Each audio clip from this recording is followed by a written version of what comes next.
Buenas tardes, ¿me escuchan bien? Y Bueno, sí, se escucha. continúa la doctora Rosa Warlet.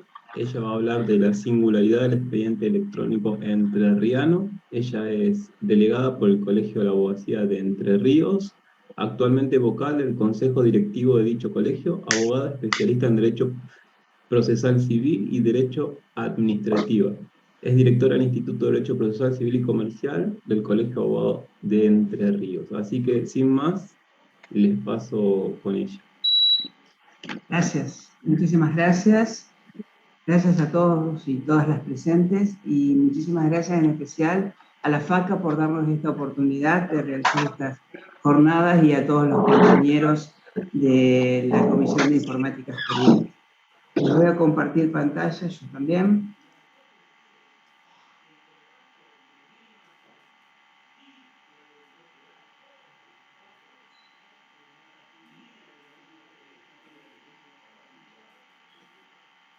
Bien. Singularidad del expediente electrónico entrerriano. Creo que lo mío es mucho más sencillo de lo que explicó Gastón. A lo mejor sea más aburrido, pero en cuanto a sencillez es mucho más sencillo. La idea que yo tengo es hacer una cronología rápida de cómo ha ido evolucionando el expediente electrónico entrerriano para destacar cuáles son algunas de sus ventajas y cuáles sus desventajas, principalmente una que ha surgido en los últimos días, para finalmente ensayar una conclusión. Como ha ocurrido en todos los órdenes de la vida, la pandemia ha marcado un antes y un después. En el expediente electrónico entrerriano, antes de la pandemia, tenemos que la piedra fundacional es la ley 10.500, allá por el año 2017. Esta ley es muy similar a la ley 26.685 y es la que consagra el principio de equivalencia funcional entre documento electrónico, documento digital, firma electrónica, firma digital, expediente digital, expediente electrónico y sus análogos en papel, otorgándoles la misma eficacia y valor probatorio. Y también esta ley es la que faculta al Superior Tribunal de Justicia de Entre Ríos a hacer la reglamentación en el ámbito de su competencia. En base a esta ley se iniciaron pruebas pilotos que fueron satisfactorias y se hizo una ronda también de reuniones con el Colegio de la Abogacía de Entre Ríos y luego surgió la implementación del sistema de notificaciones electrónicas a través de un acuerdo del Superior Tribunal de Justicia número 15 del año 18.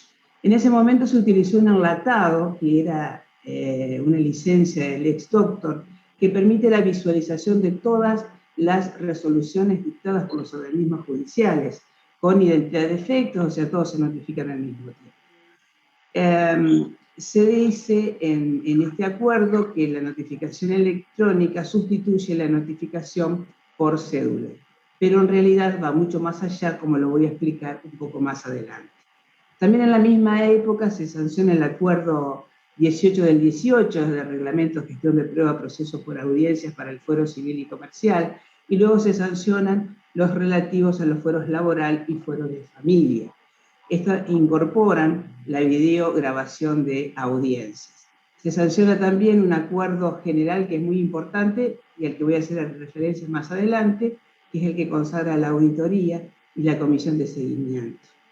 Se comienza con la implementación de la firma digital para el Poder Judicial, de la orden de pago electrónico para sustituir al vetusto cheque judicial formato papel, se sancionan guías de buenas prácticas y hacia fines del 2019 estaba una prueba piloto subida de escritos de ejecución de tasa judicial sobre un desarrollo propio del Poder Judicial de la provincia de Entre Ríos. Estaba todo más o menos en regla, con unas notificaciones expandidas por toda la provincia, estaba consolidado, con perspectiva de que esa subida electrónica de escritos seguramente sería a mitad de año, cuando ocurre la pandemia. Y esto hace que se acelere el proceso y que se tuviera que salir con lo que se tenía en ese momento. Entonces se sanciona el reglamento número 1 de presentaciones electrónicas en el contexto de pandemia y emergencia sanitaria del Poder Judicial de Entre Ríos para los fueros no penales.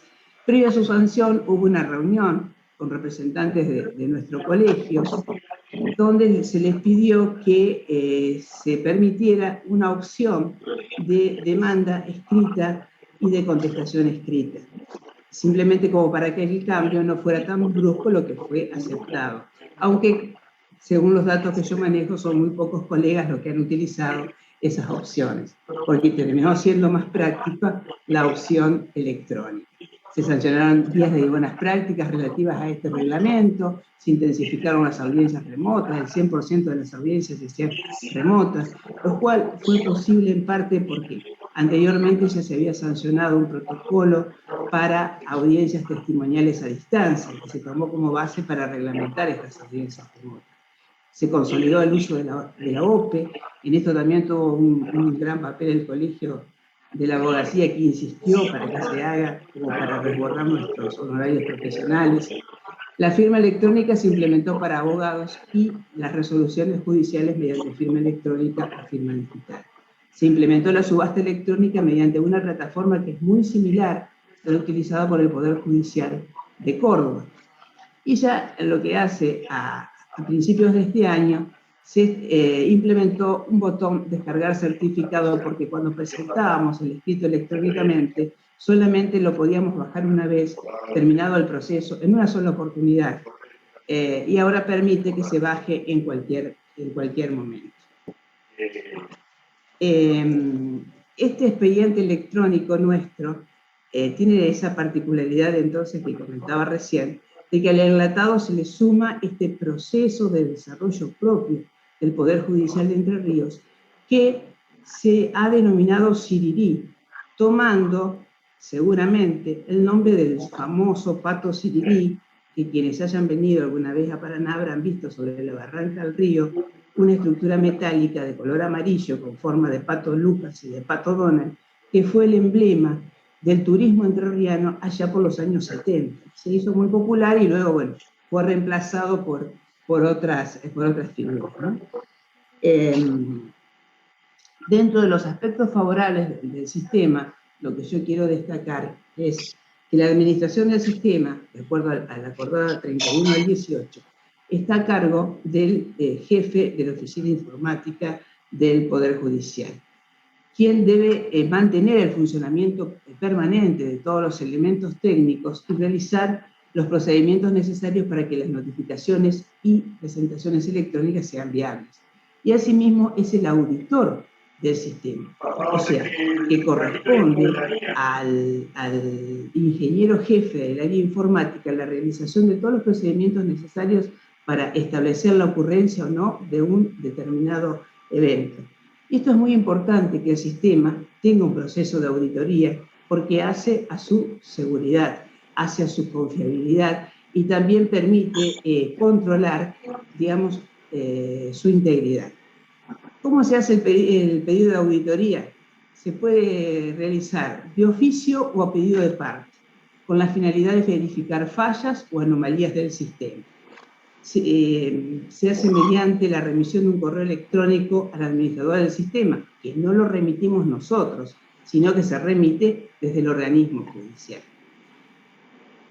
Hay que tener en cuenta, y esto es algo que por ahí los litigantes no tienen en cuenta, es que no cualquier circunstancia puede ser auditada, sino que se debe tratar de información auditable del sistema, de las tablas de la base de datos online y de los organismos. La acordada 31 del 18 específicamente nos habla de 4 supuestos: la fecha y hora en que el escrito fue puesto en P y si el movimiento registra modificaciones, o sea, para detectar si el escrito fue puesto en procesar, luego bajado y luego vuelto a subir con alguna modificación. El segundo supuesto es la fecha y hora en que ese escrito está disponible en la web, lo cual tiene importancia porque, igual que en el sistema de la provincia de Buenos Aires, el perfeccionamiento de la notificación se produce martes o viernes posterior a que el documento estuviera disponible. De ahí su importancia. El tercer supuesto es la fecha y hora de ingreso del usuario al sistema, lo cual podría adquirir relevancia únicamente en el supuesto de que yo negare haberlo tenido disponible. ¿Por qué? Por ejemplo, si la resolución está disponible un día miércoles, queda notificada el día viernes. Y yo puedo, miércoles y jueves, mirarla, leerla, bajar el material adjunto a esa disposición. Y eso no tiene ninguna influencia respecto del perfeccionamiento de la notificación. Pero si luego digo, no la tuve disponible, va a quedar en evidencia mi mentira. Y el cuarto supuesto es el de la hora de ejecución del pase de notificaciones desde el organismo a la web. La otra cuestión relacionada con este tema es cómo el abogado solicita la auditoría del sistema.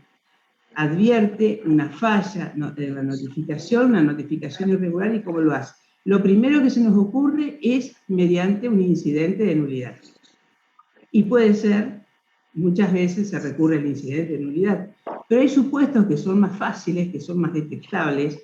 Entonces, en esos casos podría ser a través de un pedido de revocatoria o incluso de un pedido de aclaratoria. Lo que sí o sí, inexcusablemente, debe hacerse el pedido de informe al auditor del sistema. No obsta ello a que el abogado solicite otros medios probatorios, como para reforzarlo, no. Y tener en cuenta, fundamentalmente, cuáles son los supuestos en los que se pide, porque si lo que yo quiero demostrar es que no tuve internet en mi estudio, no lo va a determinar el auditor del sistema, sino que voy a tener que recurrir a otros medios de prueba. Y si yo empiezo pidiendo la auditoría por ese motivo, pierdo la posibilidad de probar lo que quería probar y tal vez pierda el juicio o la incidencia. Otra cuestión que me parece destacable es la interpretación con criterio flexible, que está consagrada normativamente, tanto en el Reglamento de Notificaciones Electrónicas como en el Reglamento de Presentaciones Electrónicas. Hay que emplear en los juicios un criterio flexible para evaluar los conflictos que se susciten a raíz de la interpretación o de la aplicación del reglamento. Y esto ocurre cuando, ante un probable mal funcionamiento del sistema o cuando alguna duda pudiera subsistir sobre la irregularidad atribuida al acto. Siempre se tiende a proteger el derecho de defensa y el debido proceso. Una cosa es la celeridad de los procesos. Una cosa es la facilidad que nos dan las herramientas electrónicas como para avanzar, como para ser céleres. Pero siempre se debe respetar el debido proceso y por eso está consagrado este criterio y hay mucha jurisprudencia al respecto. El consejo que se le puede dar a los colegas es que siempre debe tratarse de un caso de duda, por ejemplo, porque supongamos, si se ha vencido un plazo, ahí no hay duda. No se puede pedir la aplicación de un criterio flexible si el plazo está vencido y es perentorio. Otro elemento para destacar es la formación, ya desde la implementación de las notificaciones electrónicas, de una comisión de seguimiento que está integrada no solo por el personal de informática, el jefe principalmente de informática del Poder Judicial, y funcionarios y magistrados del Poder Judicial, funcionarios del Ministerio Público de la Defensa, del Ministerio Público Fiscal, de los equipos interdisciplinarios, y también hay una representación del Colegio de la Abogacía de Entre Ríos.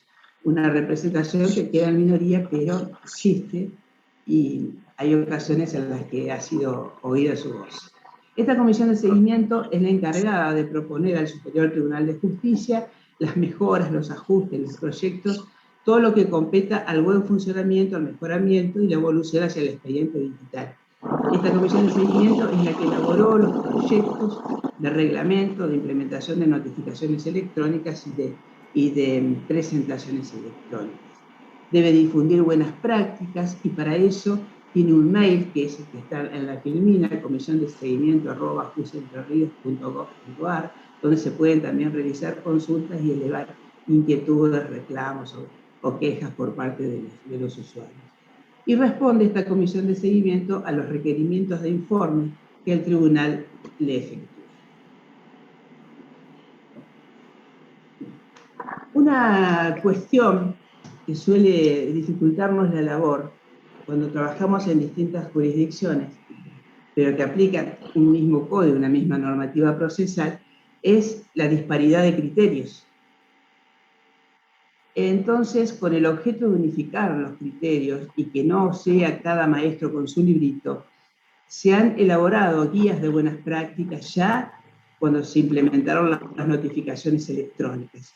Guías de buenas prácticas destinadas a los organismos judiciales, principalmente para indicarles cómo agilizar y cómo responder ante determinados supuestos. Y estas guías de buenas prácticas fueron declaradas obligatorias, de aplicación obligatoria, por Acuerdo 23 del 19. Cuando se sancionó el reglamento de presentaciones electrónicas, al poco tiempo también se vio la necesidad de dictar una guía de buenas prácticas como para explicitar de qué forma debían adecuarse los escritos, los PDFs que se suben por parte de los abogados y también por parte de los organismos judiciales, cómo caratular, cómo formar los incidentes, cómo hacer las revisiones, etc. Si bien la acordada 23 del 19 las declara de aplicación obligatoria, en la práctica muchas veces advertimos que no ha logrado sus objetivos, pero bueno, por lo menos la intención ha estado y se ha trabajado bastante como para lograr una uniformidad.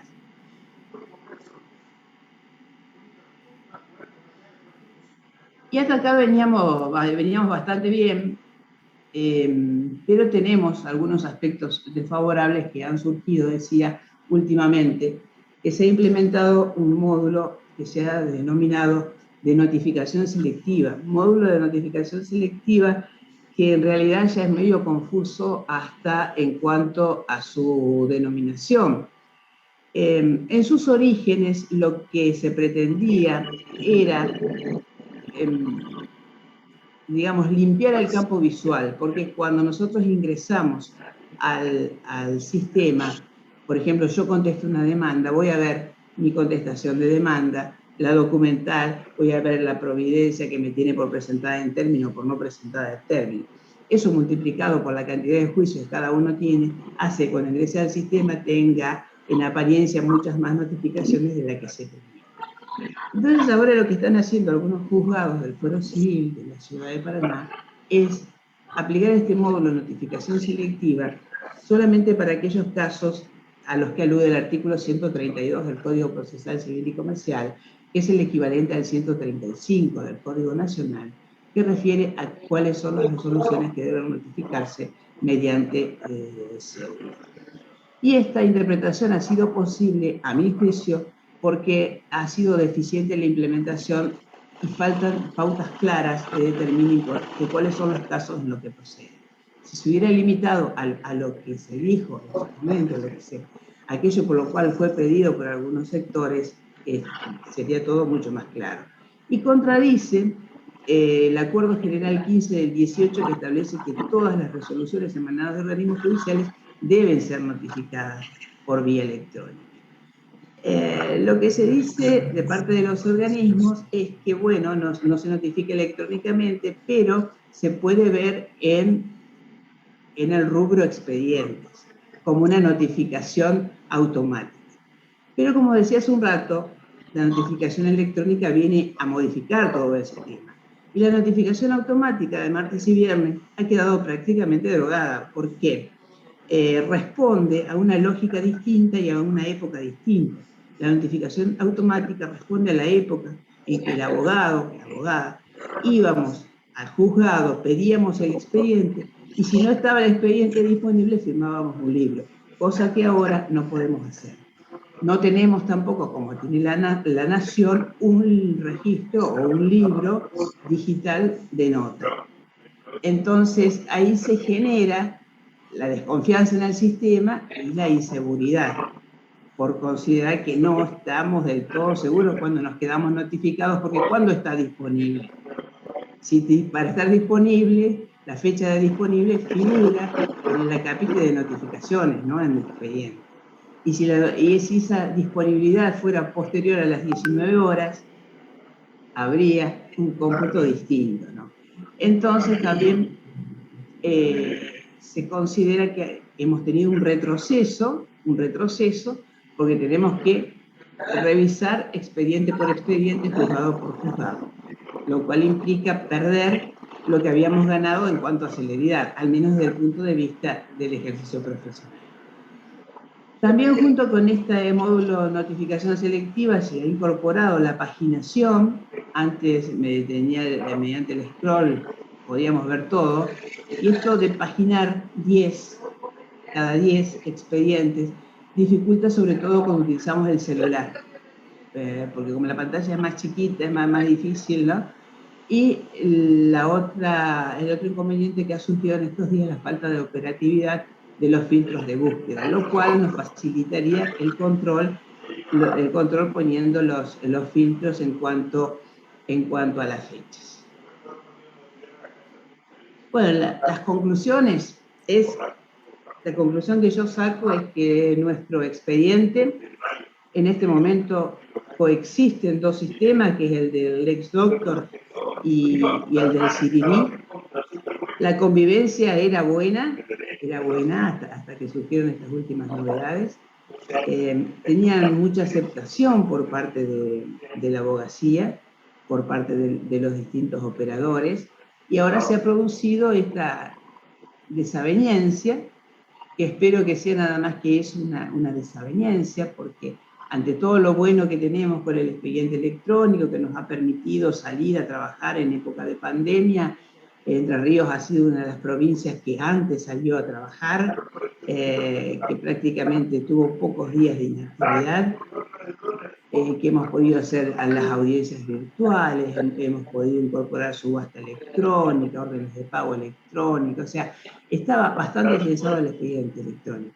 Esto genera un poco digamos, de malestar, pero seguramente se podrá revisar y podremos seguir trabajando como hemos venido trabajando hasta ahora, en equipo, colaborativamente, porque la única forma de poder conseguir llegar a la meta definitiva es haciéndolo de esa forma. Así que bueno, es todo cuanto tengo que decir por el momento. Muchísimas gracias a todos.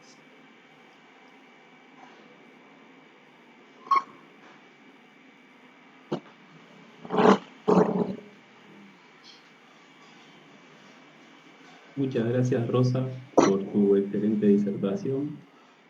Ahora